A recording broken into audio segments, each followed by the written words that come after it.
Thank you so much, everyone, and welcome to the workshop being organized by Division K, District 124 on evaluation. Evaluation 101. Now, the facilitator who's coming up next is someone really, really special. He's a person who's an IT consultant at IBM. He is a person who's been a member of Toastmasters since 2010 and has played major leadership roles across various districts, such as District 82, 41, and of course, 124. He's been a club EC officer more than 60 times. He's been a club sponsor, club mentor, or club coach more than 40 times. He's been a district officer 10 times. He is a 4-time Distinguished Toastmaster, a person who is I call a master evaluator. Please welcome, with a thunderous round of applause, our past district director of District 124, Distinguished Toastmaster Ayan Pal, to take over the workshop. Thank you so much, Ronak, for those wonderful words of introduction and encouragement. Hi, everyone. How are you all doing? I hope you're all ready to study the way you evaluate people, because it's now time for evaluation 101. And let me begin with a simple question. A food for thought. Can anyone tell me what is this dish? You can try the chat to try and guess what is this dish, a very famous dish from India, which is known around the world. Food for thought. What exactly is this? So Prapurna says Kadhai Paneer, Arushi says butter chicken. Come on, keep thinking. Anything else? Paneer butter masala says Niranjana. Paneer butter masala says Shreya. Butter chicken says Sunita. It's whatever we want it to be, isn't it? We all like paneer and Shahi Paneer says Abhishek Gupta. So we have lots of answers coming in. Well, this, sorry to disappoint, is not chicken. We chickened out from using chicken as an example. This is indeed paneer or cottage cheese. And this dish is the iconic paneer butter masala, which you could have guessed if you were looking at the paneer sprinkled on the top. Why am I talking about paneer butter masala? Why this slide called food for thought? Well, we are here to learn, aren't we? And there was this gentleman a long time back, his name was Blooms, who said, and I would now like to remind you that there are 6 stages of learning. There are 6 stages of learning, with the 6th stage being evaluation. That's the most advanced stage. So what are the other stages? The first is knowledge, then comes comprehension, then comes analysis, then comes knowledge, comprehension, application, analysis, then comes synthesis, and finally we get evaluation. So what does it all mean? What is all these things that I'm talking about? Well, I'm going to explain about evaluation first by taking paneer butter masala as an example. So can anyone tell me what are the 3 most important ingredients of paneer butter masala? Vansh has raised his hand. Yes, Vansh, what is it? Oh, well, 3 cheers to you, Vansh. It is paneer, of course, or cottage cheese, butter, which the more you give, the better it is, and masala or spices, the aromatic spices that makes paneer butter masala so interesting. And I can see someone next to Seema is kind of peeping him to see, can I get a little bit of that too?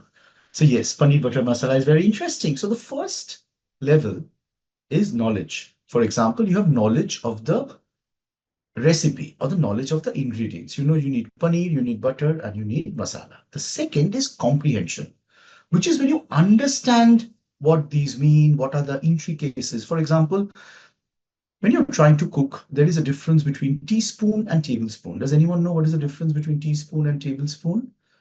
No, it's not like you put it on a table and it becomes a tablespoon, or you pick it up from a cup of tea and it becomes a teaspoon. There are spoons of different sizes. So you have teaspoon and you have tablespoon. So there are also certain terms which are difficult to understand. For example, to make very good paneer butter masala, you need curd, right? And that cannot be any curd. It has to be hung curd. Does anyone know what is the meaning of hung curd? No, it's not curd found in a crime scene, in case you were wondering. Hung curd is something that's very interesting. So basically, what happens is you ensure that the excess water is drained out of the curd. What do you do exactly? You take curd, you put it in a very fine piece of cloth, like a muslin cloth, very fine, so that excess water drips and comes out. So you need hung curd and you need to saute some of the ingredients. Okay, you have to take slight oil and you have to saute some of the ingredients. Now, what is the meaning of saute? Can anyone tell me? Anyone? Niranjana, of course, had got water drain curd. So thank you, Niranjana, for putting that on chat. It came just a wee bit late. We had revealed it. So what is the meaning of saute, anyone? Saute is when you take the ingredients in light oil in a pan and you mix them up. Yeah, like you toss the vegetables in a wok or things like that. So you have to understand what it means. You have to comprehend what exactly you have to do. So first is knowledge, then comes comprehension. Third comes application. You make paneer butter masala. You follow the recipe, you add water, you marinate the paneer, you do this, you do that, you put everything together. Maybe you choose a microwave and you put it on heat in the right temperature and you take out the paneer butter masala. Yummy, good for my tummy. And then you eat it. Oh, ugh, terrible. Why is it terrible? Maybe it's too spicy.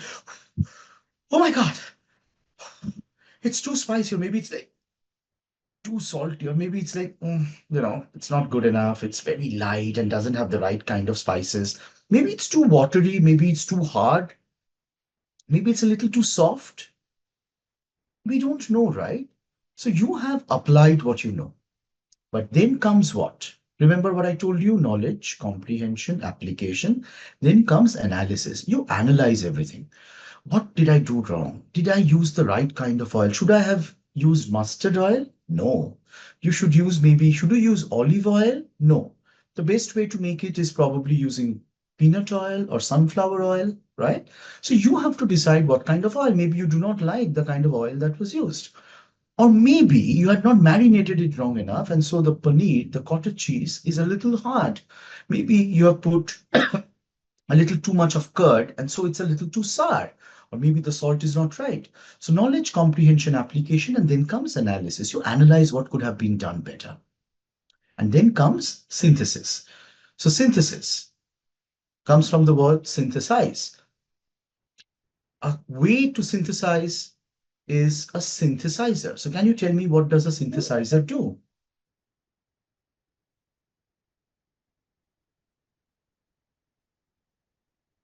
Anyone? Well, a synthesizer ensures that you don't have other calls and windows popping up, as you just saw. Happens. So what does it do? Shamin Shumi, can we have an answer from you? Yes, Shamin. Yeah, it's an musical instrument as far as I know. Exactly. So synthesizer synthesizes the tune. So for example, in a synthesizer, you will have a sa re ga ma pa dha ni sa, or do re mi fa sol la ti do. Can you go do re mi fa sol la ti? No. Or sa re ga ma pa dha ni. You can't. It has to be in the right order. So synthesize is when everything is in exactly the same way it's supposed to be, because paneer butter masala has to taste like paneer butter masala, not like mutter paneer, or not like butter chicken, or not like any of the other options you had given. So some of you have, of course, got it right, gives music, plays songs. Of course, song means the tunes have to be in the right place. So when all of these things happen, you would have synthesized, means you would have processed the information and you know how to make perfect paneer butter masala. And then, my dear friends, comes evaluation, the final stage as per Bloom, wherein you are an expert at paneer butter masala. So when you have paneer butter masala at someone else's home or at a restaurant, you're like, oh, sorry, what was that? Too much salt. Or you should have not used olive oil. That's a little too much. You should have just used normal oil. God, what kind of curd were you using? That's too much. Which is also in India called Kyunki Saas Bhi Kabhi Bahu Thi, which means mother-in-law was once a daughter-in-law. Like you've been there, done that, and you would like to tell others to do that as well. So jokes apart, evaluation is the highest stage of learning. And today we are going to find out how you can not just reach that stage, but also ace that stage. So with that thought in mind, here is an importance of evaluation. So this particular person is not having the effects of having paneer butter masala. Let me share it with you. No, it's not like, oh my God, what did I have the last day? It's about something that can happen to a person if evaluation is not done right. Because evaluation is the backbone of a typical Toastmasters session. And evaluation can make or break a Toastmasters progress. It's extremely important. How many of you agree that evaluation in a club meeting is very, very important? Raise your hands. Okay, just raising your digital physical hands. You can also raise your digital hands. Well done. I think a lot of hand raises, or you can also click on the thumbs up button. So in reactions, you have some thumbs up. Let's have some thumbs up. Let me remind you, this section has not been promoted by the Coca-Cola company. They have not been our sponsors, but I like saying thumbs up and it's kind of cool. So the importance of evaluation, we all agree it's very, very important. So what are the benefits of evaluation? If it is so important, how do we benefit from it? Let's look at what do we do by which when you evaluate, those light bulbs are glowing. Feedback is provided immediately and during the session itself. Methods of improvement are offered. This is a great way of helping build and maintain one's self-esteem. And this is a way of applying the tell and sell approach, which is the evaluator talks and the speaker listens. It's the most amazing thing in the world, especially if you're married, you know what I'm talking about.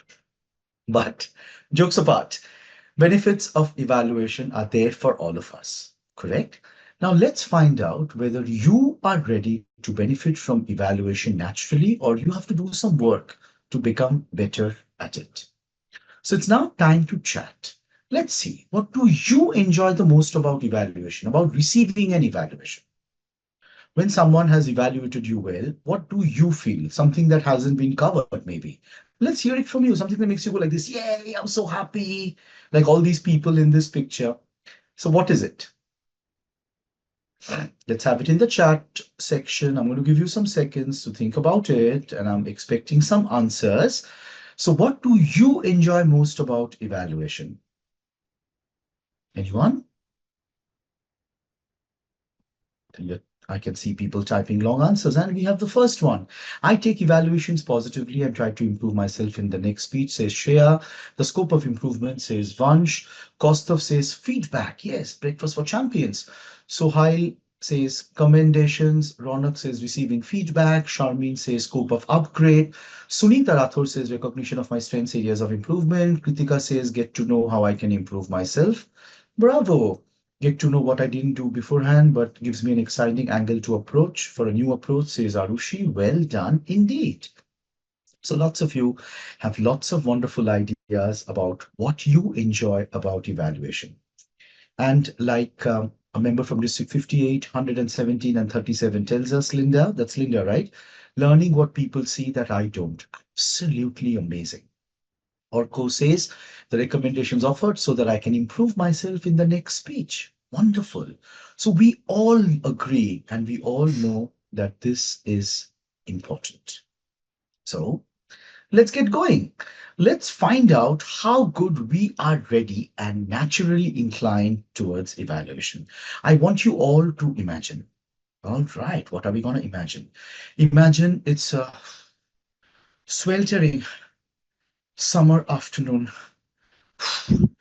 and it's so hot and you are running and you have been running and you have been running and you have been running all the while when finally you come across a body of water. Now, what would you do? Think, it's hot, it's terrible, you have been running all day, you're obviously tired, and you're probably thirsty and a lot of other things. And I can see Arushi is drinking water right now. Arushi, hold on to that thought. You can't drink water, it's very, very hot. So you suddenly come across a body of water. What would you do? Would you get ready for a poll? Not now, first look at the options. Would you, option A, jump right into that water? Would you, option B, read more first before deciding what to do? Would you, option C, prepare yourself fully before deciding to jump in? Or would you choose option D, reflect upon from the sidelines and basically do nothing till the time is right? So I will launch a poll now. Please choose what you would do, because if you choose option A, you are an activist. If you choose option B, you are a theorist. If you choose option C, you are a pragmatist. And if you choose option D, you are a reflector. So I really hope some of you choose these options. There are many of you in the room. About 15% have participated. And while we are choosing these options and we are thinking what has to be done, let me tell you what exactly we are talking about. But let's see what happens. So we have got a very interesting mix of activist, theorist, pragmatics, and reflector, which is so amazing. What's the maximum? Is it an activist? Is it a theorist? Is it a pragmatist? Is it a reflector? I can see 59% of people have already answered, which is just so amazing. But of course, some of you can answer. I know some of us are logged in from two devices. That is Ronak. No, not Ronak, I am. We also have a presentation, but I'm going to give you another 10 seconds to choose. 10, 9, 8, 7, 6, 5, 4, 3, 2, 1, and we are done. So the poll has ended. And now it's time to share the results. Some drum beats, if you can. And as per the results, activist is at the highest, it's at 48%. Theorist is at 10%, pragmatist is at 24%, and reflector is at 19%.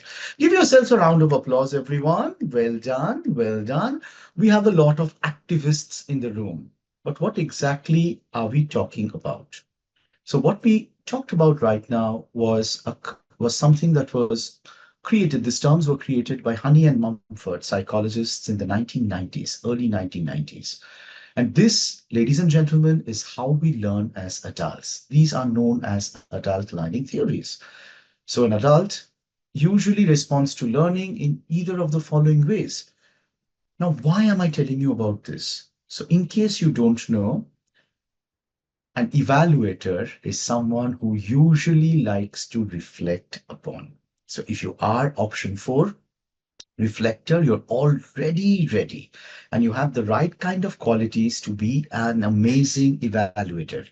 If you are an activist, please pay attention. If you are a reflector, a theorist, even then, what I'm going to share with you is going to help, because there will be a lot of things for you to take back from. If you are a pragmatist, you should have tried it, and then you will get to know. So I'm hoping you will ask me a lot of questions. And if you are a reflector, I hope you will give all of us some great feedback when the time comes upon to do so. So are we ready to find out a little bit more? Yes, no, maybe? Can we have some reactions, please? Click on the reaction button and let's see how you would like to react. So Rana gives me a thumbs up, and Arushi gives me a thumbs up, and Sunita gives me and a lot of thumbs ups and some hearts as well. So all of this is happening right now, and I love it. So I'm going to move on to the next slide. This, preparing yourself before the evaluation at your club. So we're going to talk about club evaluations first. We don't want the gears to not be working. We want the gears to be completely aligned. So try to go through the speaker's project from the manual. Know what to look out for, read the evaluation guide. Discuss the speaker's personal goals, any specific areas for help or feedback, and be aware of the speaker's previous feedback, strengths, and weaknesses. Now, when I say go through the speaker's manual, it would be in the project. A lot of times, unfortunately or fortunately, people just look at the title and they think they know what exactly is the project about. Try not doing that. As an evaluator, it's very important for you to understand what the project is. If you have done it yourself, like you are the mother-in-law who knows how to cook paneer butter masala, then it's fine. If not, if you're like a chef, then you have to know, right? And if you are a sous chef, someone who's assisting a chef, someone who's new, then you have to observe and learn and find out, right? You may or not always be the chef. You may not always be in a situation to evaluate someone having done that project. So prepare yourself before the evaluation. So I have some people who are waiting in the waiting room. So let me just admit one of them. So that's what you do. So now here are some ways to make evaluation effective. So what do you do by which the gears are working is, but those gears, those jumbled thoughts that was entering your mind are coming out as bright, wonderful light bulbs. So what do you do? How do you make it more effective? First, evaluate the speech, not the speaker. It's very, very important to understand the difference. You are evaluating that speech. It could be a great speaker with a bad speech. It could be an ordinary speaker with a great speech. Please evaluate the speech, not the speaker. Remember, this is just your opinion. Personalize the language. Don't impose. Don't say you should do this, you should do that. I feel you could have tried this. Maybe you could have tried that. Be supportive, promote self-esteem. You're not here to do a mockery of the speaker. You want the speaker to come back. And also, you would be a speaker someday. You've been a speaker in the past. So please be supportive, promote self-esteem, show interest. This is more about the speaker and less about you. I know in a contest, we just go with the flow and you're like, I, me, myself, just look at me. I'm the best speaker now. I will evaluate you. You are indeed lucky today. No, this isn't about you. It is, yes, but it is more about the what? More about the speaker and less about the evaluator. So please keep that in mind. Then, time to discuss what's different in a contest. So we have an interesting thing here. So you see this spinning wheel, because life is actually all about luck, has different contest role players. Some of you may have been a judge or a tie-breaking judge, tally counter, contest chair, contest master, chief judge, or sergeant at arms. I'm now going to spin the wheel and ask one of you, based on your experience, to tell me what have you noticed as this particular role player that was different in a contest. Okay, shall we do that? Are we ready to spin the wheel? Someone just say stop, and I will stop so that no one says I'm biased. Do it spinning very quickly, and I have absolutely no idea. Stop. And I have stopped as a contestant. Ooh. So any contestant, anyone who has been a part of an evaluation contest, what's different in a contest? Would you like to share? Vansh. In fact, Vansh, if I'm not mistaken, you were a podium finisher in a division level evaluation contest, Vansh? Ah, amazing. So Vansh, why don't you share your experience? What's different in a contest? Something very different from whatever I've showed you so far?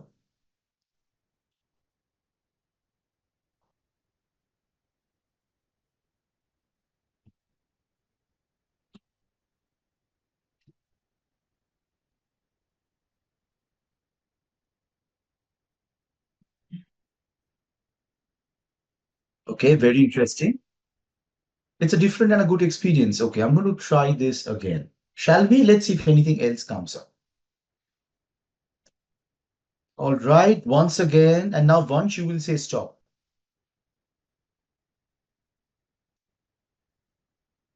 This is between a tally counter. Yeah, it's a tally counter. So as a tally counter, when you're doing these tally, have you noticed something about evaluators, good evaluators? What's the difference between good and bad evaluators based on your experience counting the tally about what the judges prefer? Anyone who has been a tally counter, you don't have to tell me which contest. I know we are not supposed to talk about judges and tally counters, but this is a safe environment. Would anyone like to share something you've observed as a tally counter?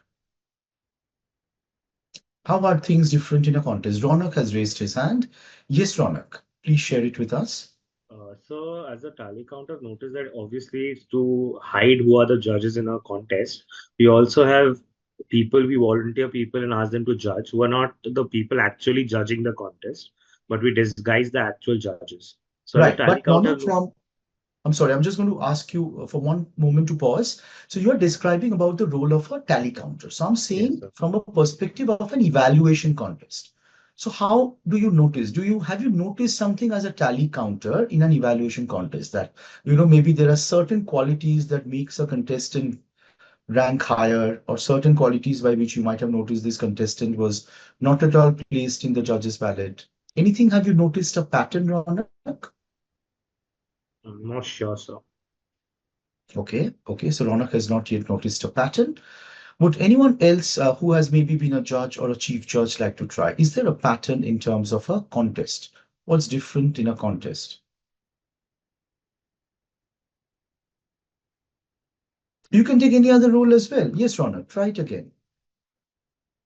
Yeah, honestly, I feel it's because that once as a contestant they are placed higher, the people who give like all the ballots are marked. They take time. Their speeches are such that they've focused on the summary or focused on many different aspects, and they're common in many of the time. Like they are one, two, or three. They are always placed like some person may be like giving something extra to one of the contestants, but not to all. So that's Okay. something that I So can there see. is a pattern. So you have noticed, if I'm able to summarize you clearly and paraphrase what you're saying, you have noticed people who have a beginning or a summary or some kind of introduction. These patterns are noticed by judges, maybe, and they normally get placed higher, right? Would that be a way of rephrasing what you were saying, Yes, Ronak? sir. Yes, wonderful. So yes, Ronak just shared a couple of things, and now I'm going to give you a couple of helpful tips by which not just Ronak, but all of us get to know how to be better, not just in a club, but also in a contest. But before that, let me quickly admit someone who is in the waiting room. It's good to have 35 people in the room. Of course, I am one of them, two of them, because I have a presentation device as well. So that's 33. So let's set ourselves free and let the ideas flow so that as evaluators, we can grow. And through our evaluations, we can show the world what needs to be done and what should not get undone. First, no we or the audience felt. Use I think or I felt. Make it as personalized as possible. Two, address the speaker more than the audience. I know this is a very controversial topic. So how do you address the speaker? How do you address the audience? So you need to know. Nirvik Roy has raised his hand. Unless it's a very complicated yoga pose, we don't know. Sorry, Nirvik, you have a question, No, maybe? no, no, Yes. no, no. Please carry on. Please carry on. Okay, okay. Deep breath. All right. So address the speaker more than the audience. Refrain from focusing only on content. A lot of evaluators, unfortunately, just talk about content, which is the knowledge level. What have you understood from the content, which is comprehension level?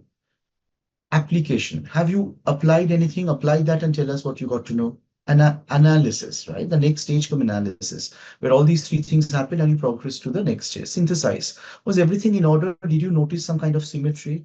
Did you notice something special? Did it seem like music was being created? So that is how evaluation has to be done. You have to take it step by step. Don't use unnecessary body language or voice modulation. I feel it is extremely important for all of us to pay attention to this amazing speaker. Oh my God, can we have a round of applause? Oh my God, amazing. You are so good. Today you are absolutely brilliant. No one cares. Okay. We want to focus on the speaker. The speaker wants to focus on himself or herself. So do not unnecessarily use unnecessarily body language and voice modulation. Of course, you can use, but please understand in a ballot, there are no marks for body language and voice modulation. Indirectly, yes, maybe it will help you in your tone, but ideally it is not there.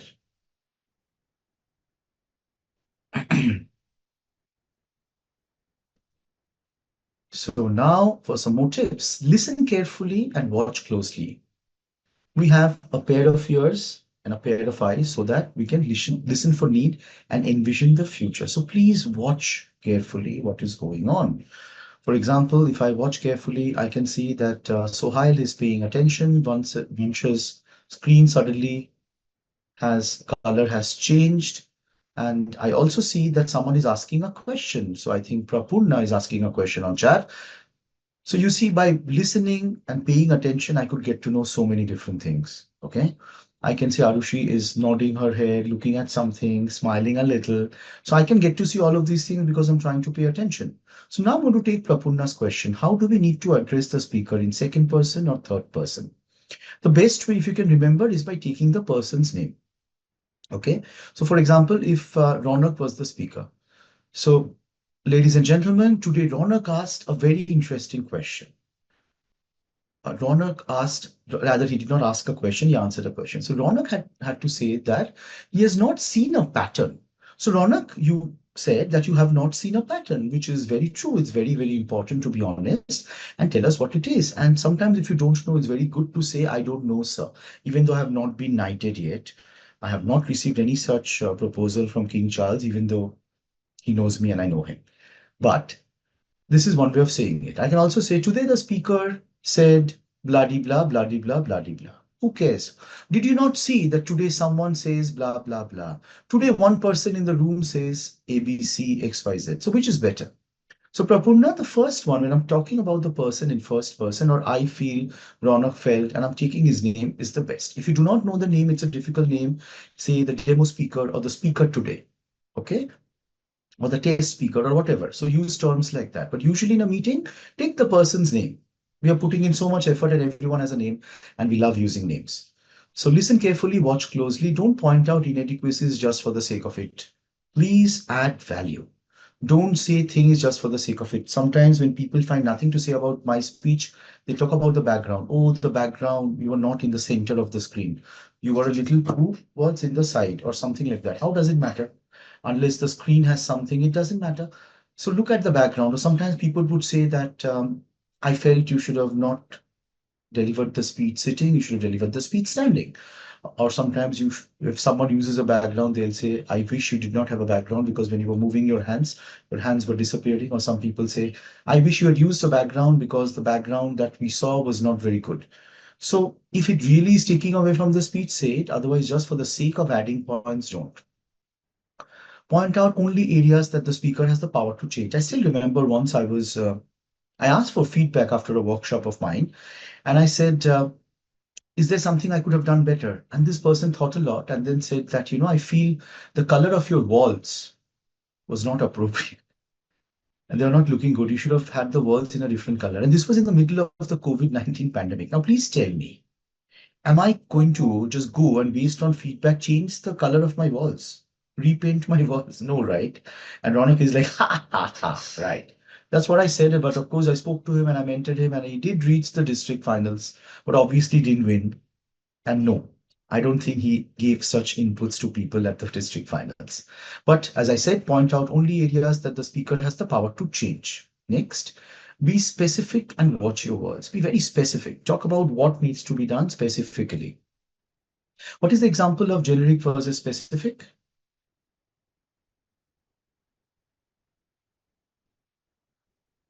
Generic would be something like, I felt you need to work on your body language. Very generic. Specific, I think you need to work on your eye contact. When you were looking at the audience, you were not able to maintain eye contact. Or I found you to be a little tense. Maybe you can smile a little bit more. Something like that. So now Prapurna has asked a question. When giving recommendations also, we need to be referring to speaker as same or to everyone. I'm going to come to that a little later, Prapurna. It's covered in this slide, and then you will get to know better. So conclude on a positive note. Okay, it's very, very important that whatever you're saying, don't end up with a negative tone. Try to conclude with a positive tone. And once you're able to do that, you would automatically move forward. And now the slide that has Prapurna's answers. First, discuss with the speaker after the session as well to ensure the speaker is motivated to begin his or her or their next project. Okay, this is very important, especially in a club meeting. Next, learn by doing, be a better listener and a critical thinker. So what is a critical thinker or who is a critical thinker? Anyone knows what is critical thinking? Okay, critical thinking is not to criticize people. Critical thinking is a way of thinking by which you critically evaluate situations. Okay, there is a difference. And another great way of doing that is to observe other evaluators, read about evaluation, like go through the evaluation resource, find out what they're trying to see, visit other clubs to find out what other evaluators are doing and include it in your evaluation. So for example, if I take the two questions that were asked, first one is from Prapurna. Okay. So Prapurna asks, okay, sir, when giving recommendations also, should be referring to speaker or to everyone. You should be referring to both of them. For example, Ladies and gentlemen, I want you to notice something about Ronak. While answering the question, he seemed a little confused and his face was like, and it was obvious that he was thinking. So, Ronak, I love the fact that you're very expressive and you're thinking. And love the fact that you actually told us that you don't really know and you have not seen a pattern. Honesty and integrity is very important. Wouldn't you agree to your audience? Wasn't he being honest? Can we have a round of applause for Ronak? I think that was very nicely done. So you are talking to Ronak, but you're also involving the audience. This is my personal opinion. It's a great way to involve the audience as well as Ronak. But please understand the important person should be Ronak, not the audience. But the audience can also be included. I hope that answers your question, Prapurna. If that does, I think there is another question from Arushi in the chat. If someone has given a very decent speech, there are not much recommendations to give. So at that time, can we recommend regarding those inadequacies?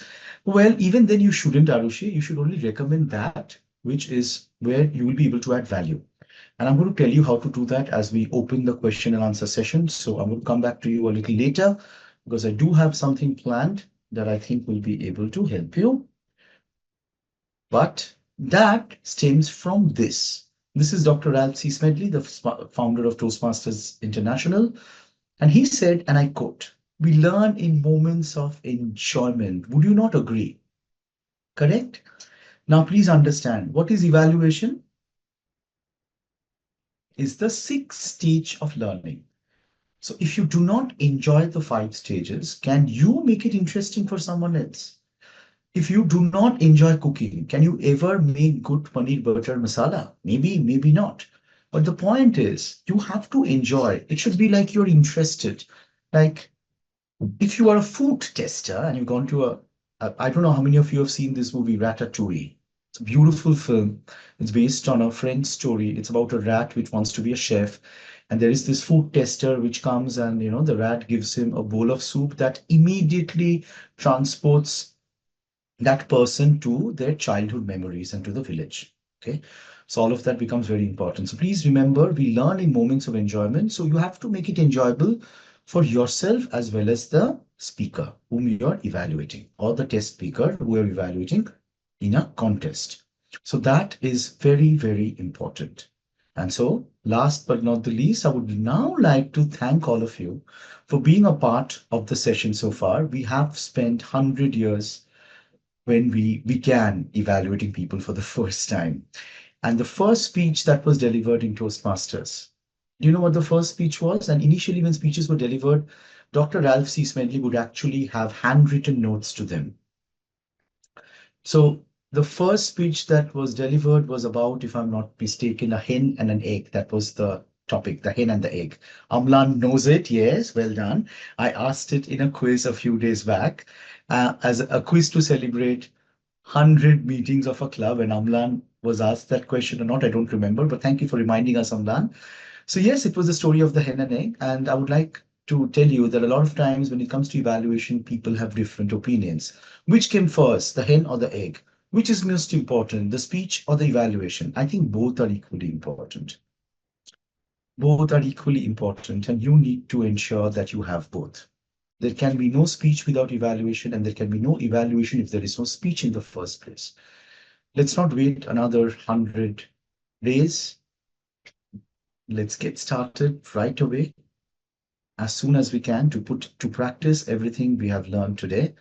Thank you so much, everyone. Once again, it's now time for questions. So I will stop sharing and get back to some of the questions which I've answered briefly so that I can take them in detail now.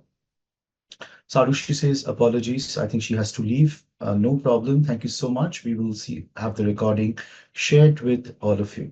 So now I have a question from Prapurna. Positive note to the speaker in second person, recommendations to everyone in third person will work, I guess. Thank you, sir. Yes, I agree. When you are pointing out flaws, you might not want to say, I think, Ronak, you shouldn't have used that. You should have been a little bit more confident. This can be sounding better if I say, I thought there was this one place in which Ronak, I felt, was a little confused, and we could see it in his expression. But Ronak, I'm sure You can work on that and make it better. So I'm not directly telling you, Ronak, I think, your expressions were not there. Another point is it's not just about first person, second person, third person. It's about the tone of your voice. Don't you think Ronak was confused today? Yeah, I was a little too confused. I asked him a simple question. He was not listening. So I think it's very important that Ronak, you should listen more attentively, right? Otherwise, you will not really grow. Compare this with, sorry, Ronak, you are the guinea pig today. Compare this with, so today there was this one point in which I asked Ronak his experiences as a tally counter, and I thought he felt a little confused. And Ronak, that moment, I felt so guilty for putting you in the spotlight because obviously it's a very difficult question. And we have told everyone, we have always prepared people to believe that when you are a tally counter or a judge, we should not reveal or share or disclose. So I think somewhere in the back of the mind, that mental block was there, which was working. But that having been said, you quickly came out of it and you were able to paraphrase your answer, and we all got what we were looking for. I think that was a job well done. Can we have a round of applause for Ronak? So, Ronak, are you feeling better in the second way I do that? So, what changes? Anyone? The body language and the voice modulation changes. Our tone changes. We are sympathetic. We are empathetic. I'm feeling bad that Ronak couldn't get it right instead of feeling happy. Ronak, you think you know everything. You might be the Division K director, but I am, etc., etc., etc. No, that should not be going on in our mind. But of course, I know that there could be some questions going on your minds. And now I would like to ask if anyone has any questions that have not been covered, starting off with Sahil Purkait, who has raised his hand. Hi, Sahil. I would love to see you speak as well. So if you can turn on your camera, it will be even better. But even otherwise, can we have the question? Yeah, yeah. Am I audible? Yes, you're audible. Unfortunately, not yet visible. But go on. Yeah, I'm under a blanket right now, so can't. Anyway, I'm sure we don't want to go there. no. The thing is, this is something that I have struggled with. Suppose I am evaluating someone like you, or someone who has perfected his speech. He's giving a whole speech and has perfected the speech, and I can't find anything. And this has happened with me. I was listening to Rudra's speech, and like I couldn't find any flaws. It was a perfected speech. But like in that case, how do we evaluate? How do we give recommendations? Of course, we'll have commendations, but I think, Sahil, that's a very good question. So first of all, I would like to ask you, was this in some kind of contest or was it in a club? I'm assuming it's in a club. Okay, so silence is golden. I think Sahil has gone back to his blanket. Very no, interesting question. So for those who don't know, no, I wasn't able to unmute.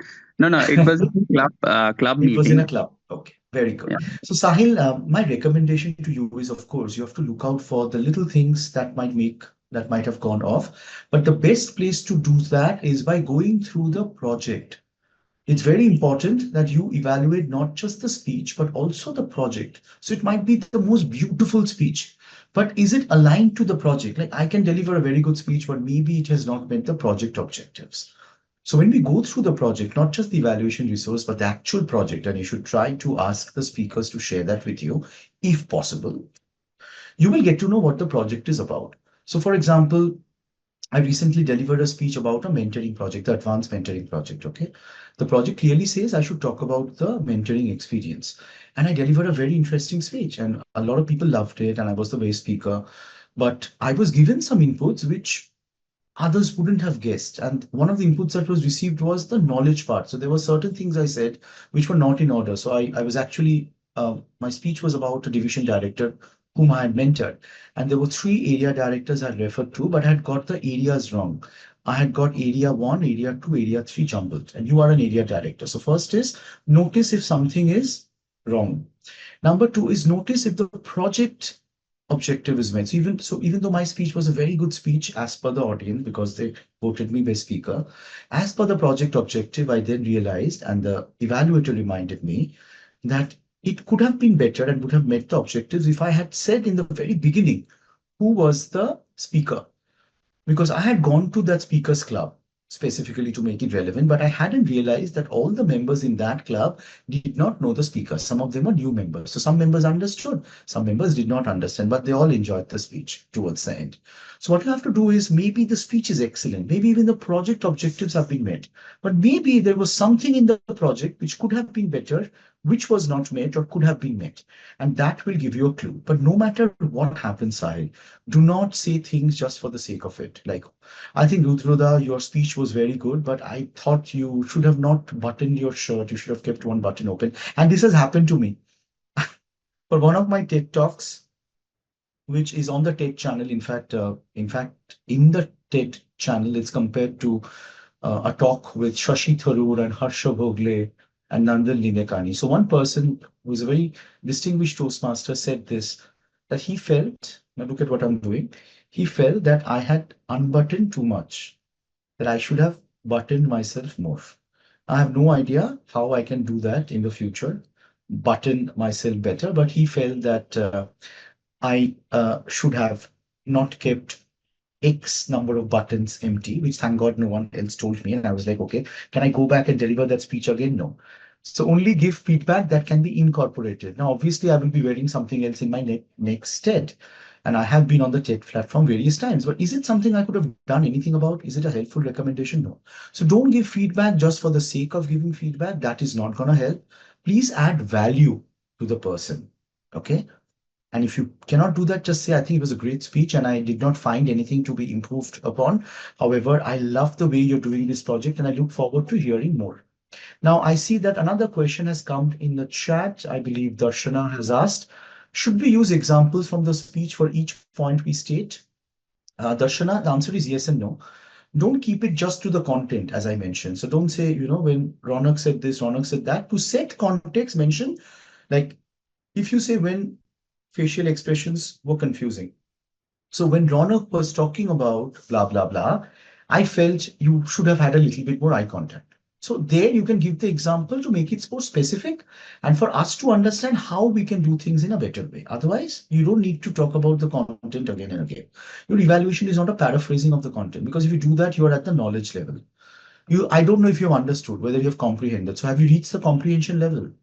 Have you reached the application level? Are you talking about your experiences while applying?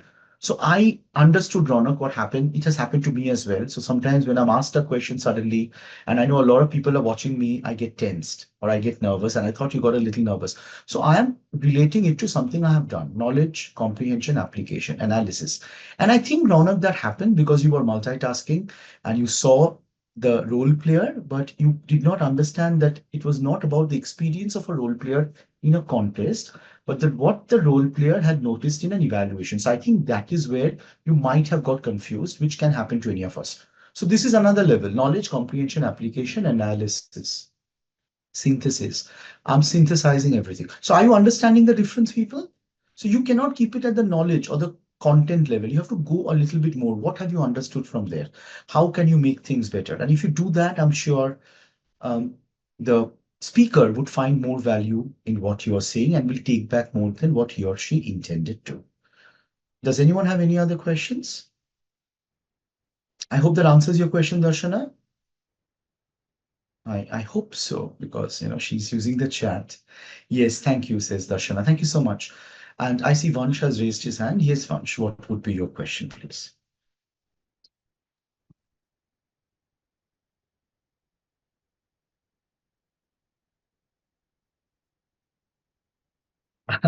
Oh, well, Vansh, I think that was a very intelligent, intellectual question. My God, where do you get such questions from? Wasn't he amazing? So this is me being sarcastic.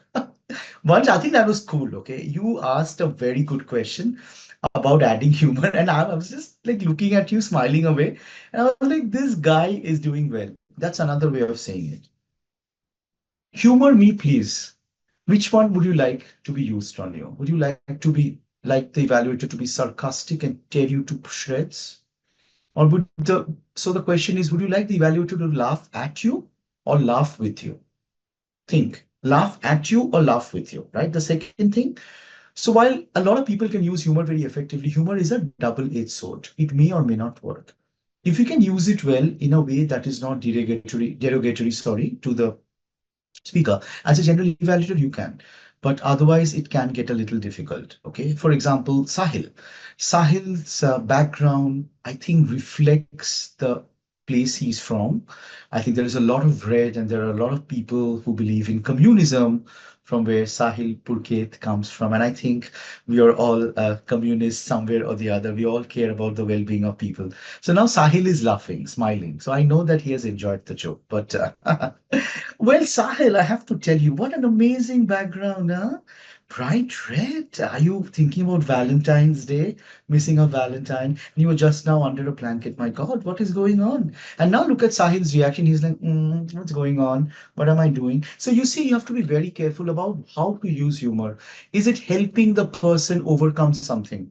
Like, you know what, Sahil, it happens to all of us. I choose all kinds of backgrounds, and sometimes I'm confused as to whether I'm doing, but I love the way that you have a background. It's better than not having a background. And I think that's a good thing you did. So can we have a round of applause to Sahil, and also to anyone who is understanding the point that you have to keep noticing things, Vansh. So Vansh, just to answer your question, I also referred to other people. To get back to your original question, is humor good? Yes, it is very, very good if you can use it well. It is something that can go very wrong. So if it comes naturally to you and you know you have a gap for humor, if you do it well, please use it. I use humor a lot of times, and it has gone well for me, sometimes not gone well for me. I think I've had a very mixed bag. In evaluation, at least, evaluation people expect you to be more less humorous and more serious, and smile all the time. That's something that works, but I will not say humor doesn't work. I've seen some amazing evaluators who use humor effectively and they become district champions. So to each their own, find your style, Punch, and I know you will. Thank you. I see Ronak has raised his hand. Yes, Ronak, what would be your question? So the question that I have is, sometimes I've heard that you should end your evaluation with wishing the speaker best of luck or something positive, but in the ballot, there's no marks or something allotted for it. So is it necessary to do that, or can we avoid it, or what is your suggestion on this? I think that's a very, very relevant question. How do you end? So you're talking about a contest, right? In a Yes, sir. contest, Yes, sir. in an evaluation contest. So in an evaluation contest, you get marks for what? If you really think about it, you get marks for how you're analyzing the speech, and you get marks for summary. So from a perspective of a summary, if there is something, so to summarize, I would like to tell you that today you did this and you did that very well. And I loved where you thought about this speech. I wish you all the best for your next speech. So normally that is how people summarize, all the best for your next speech, but it is definitely not necessary. If you can summarize with a thought, with a quote, and then to summarize, today Ronak was asked a question. He was initially confused, but then he got the answer, and then he came back to ask another question. So I think Ronak today was the master of comebacks. He slipped, he fell, but he rose up. And I loved, Ronak, what you had shown to us today, and I can't wait for you to answer the next question. Wouldn't you agree, dear contest chair or contest master or something? So I think that's a better way of saying it, in my own opinion. Instead of saying Ronak, I would like to hear your next speech. So if you can somehow align it with things the person is saying in the speech, that if the speech is about love, saying something like, and hope you find the love that you deserve, or something like that, it'll be better. And I see Sahil has has raised his hand. By the way, Ronak, I hope that answers your question. Yes, sir. Thank you, Ronak. Sahil, what would be your question? So sometime it happens that you have heard a speech which is really bad, okay, and that member is not new. It's a pretty old member, maybe a year and a half old. So how do you recommend or comment on that speech? I mean, think, that Sahil, speech needs to improve, but I think I can't sugarcoat. you can't And sugarcoat. this recommendation was given to me that I become really serious when I'm evaluating. I'm not smiling enough. And Okay. so how do I improve that? I think, Sahil, that comes very naturally to a lot of people from East India, including you and me. Like we are very serious bongs, as in we are very serious people who are interested. And now I also see a question has come in the chat from Amlan. Amlan, I'm going to go to you next. So Sahil, what happens is you have to understand the speaker is there to improve himself or herself or themselves. Okay. So we have to give them recommendation, but not in a way that is not positive or not helpful. Positive, motivational. You see, these are the words mentioned in a meeting. In a context, of course, you can say what you want because the person has himself decided to do that. So what I would suggest you do is give the recommendation, the thing that you think the person can improve upon. There could be 10 things the person did wrong. Talk about the 3 things you feel the person can improve upon. And that is completely up to you. And say it as if, not by sugarcoating, as if you really feel bad. Now, wouldn't you feel bad, Sahil, to see if a person is not improving? So your evaluation should reflect that. Say the person still has a mother tongue influence, has been working on a mother tongue influence. Who is the person? Say the person is UP, my acronym UP. So UP, I think today you had a very interesting topic and I see a marked improvement in what you're doing. However, there was this little bit of a mother tongue influence still. I know you're working on it and I know you will definitely go better.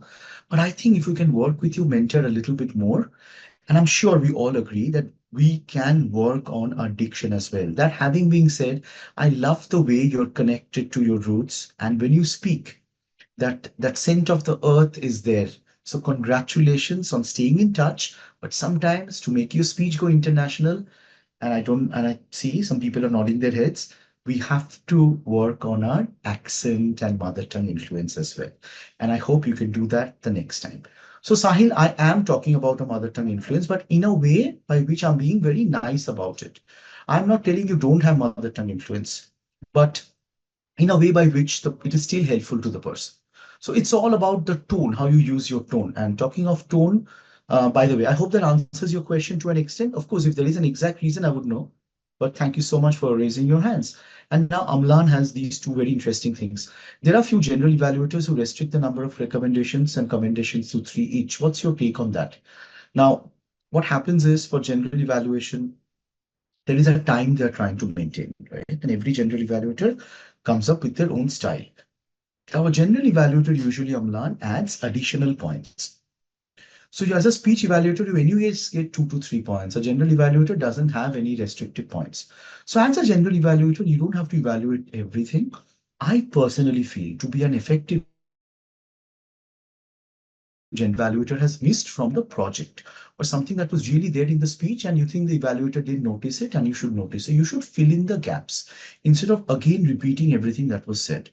And if you do that, Amlan, you will anyway not have that many commendations and recommendations. So that is something you can probably think about. Number 2, your second part of the question. How would you describe the perfect transition from commendation to recommendation and conclusion in a contest? So now, Amlan, there are various methodologies. One of them is called the sandwich method. Commend, recommend, comment. That's one method in which you have commendations, you have recommendations, you have some commendations, and then you have a summary.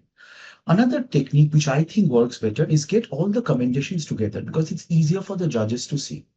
Even though analysis and recommendation both have points and how you have analyzed is there throughout, analysis also is in your recommendations as well as commendations. But to make it easier for the judges, first have the commendations, then have the recommendations, then have a quick summary of the commendations and recommendations and then end. I find that to be the easiest way of getting the judges to understand what you're doing and also for them to get the right kind of points that, okay, this person had 3, this person had 4. One more question from Darshana. For an icebreaker, what is it? 3:1 or 3:2, which is more advisable for the commendation and recommendation. So Darshana, I'm not 100% sure I understand your question. For an icebreaker, 3:1 or 3:1 or 3:2, which is more advisable for the commendations and recommendations. Are you talking about 3 commendations, 1 recommendation, something like that? Well, Darshana, it's completely up to you. So if you think it was a very good speech, you can have 3 commendations and 3 recommendations. If you think the speech was, could have been better, maybe you can have 3 commendations and 2 recommendations. But because it's an icebreaker speech, I would like to give more commendations and maybe less recommendations. So a 3:2 would be my style, probably, for an icebreaker. That's me personally. Okay, so thankfully you said yes, so I understood your question. Thank you. And we have with us a past District 124 champion of table topics, Kashfi Ahmed. Kashfi, what is your question? And this would be the last question because they say we should save the best for the last, right? Yes, Oh my Kashmir. God, now I'm a bit way too aware of myself. Hi, Anda, how are you? Thank you for I'm the doing great good. session. Even though I Thank you. joined a bit late because I was in class, nonetheless, I have a question for the evaluation contest. Are there any set rules, or do you have any recommendations, like how many commendations and recommendations should we have in our evaluation to be on time? So that we can Now, I think that's a very, very good question, Kashfi. So I will not tell you how many, I will tell you when. So there are three cards: green card, yellow card, and red card. So, in my personal opinion, based on how I mentored others, when you see the green card, you should have started your recommendations. Okay. When you see the yellow card, you should know that my time to summarize is here. And when you see the red card, you should have started your summary. So a lot of people spend more time on commendations, but they forget that recommendations has a lot of points. And usually contests are won by how unique your recommendations are. But if you're just going to comment and say, oh, you're so good, so amazing, without really adding value, then it's of no use. Maybe you can have three commendations and at least two recommendations, but they have to be very strong. If it was a speech that was not very, very good, you can have four recommendations as well. But provided they are delivered in a sympathetic manner and you can meet the time, you should not be rushing through the recommendations. And whatever happens, you should be able to summarize it. So I have won competitions with four recommendations as well, and my mentees have also won. I've also seen my mentees win with three recommendations, but never with two. It usually hasn't happened. I'm not saying it doesn't happen, but in my personal opinion, I've not seen. However, again, it differs from how well. Sometimes it might seem like it's one recommendation, but it might have subparts to it. So you have to see what goes good with you. But don't try to stick to the points. Take notes during the 5 minutes and come up with the most unique ones. Unique versus important. Like something very unique, but it is not so important, don't say it. If something that is unique plus important, then say it. And don't use things like, I think it was just brilliant. You're like God's gift to mankind as a speaker. However, and then you say you are terrible. Don't do that. Don't switch. It's not a turncoat debate, and know when to stop. I think that is very important. So I think that would be the final question that I'm going to be taking for today. Thank you so much, everyone, for all your questions. And I hope some of my answers did make sense to you, whether you are planning to be a general evaluator, an evaluator in a club meeting, or an evaluator in a contest. And now I would like to pass it back to the division director, who was quite the guinea pig today. So thank you so much, Ronak, and over to you.